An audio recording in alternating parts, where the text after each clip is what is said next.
hate to tell you this, several thousand people lost power in the middle of last night's bitter cold. And the problem was cold weather related, and today we're finding out it could likely happen all over again. Our Adam Weiner is live in Pinellas County. Adam, Duke gave you an explanation, but it's one people probably aren't going to want to hear. Yeah, Duke's working hard, but they say there's really nothing that they can do right now to prevent more cold-related outages from happening again tonight.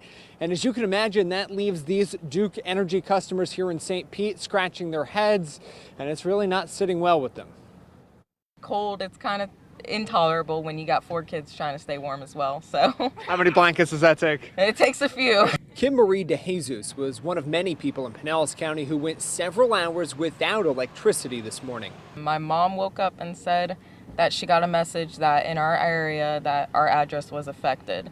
It was extremely cold last night. When I woke up this morning, it was extremely cold. Duke Energy says low temperatures put stress on their equipment, and this morning they say it likely caused a breaker to malfunction. It affected much of the area north of St. Pete, about 10,000 customers of Duke's 500,000 in Pinellas County, including the local Winn-Dixie, where DeJesus was shopping this morning. And we all suffered enough through Irma to not go without power for a night in this cold weather. I was going to say, how badly were you affected by Irma? 6 days. Adding insult to injury, Duke Energy is seeking a rate increase next year of about $5 per month, citing rising fuel costs and the cost of Hurricane Irma. I did call the Duke Energy number, and that was really very helpful. You could report the outage, and it also talked about, how many people were affected. Laura Van Dyke was out walking her pugs this morning and shivered at the thought of an even longer outage. And you have to get ready for work, and so in a cold house, and it was cold.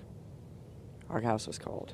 She and others worry about what will happen to the power if it gets just as cold again tonight. I'm not sure what's gonna happen, but it needs to be fixed.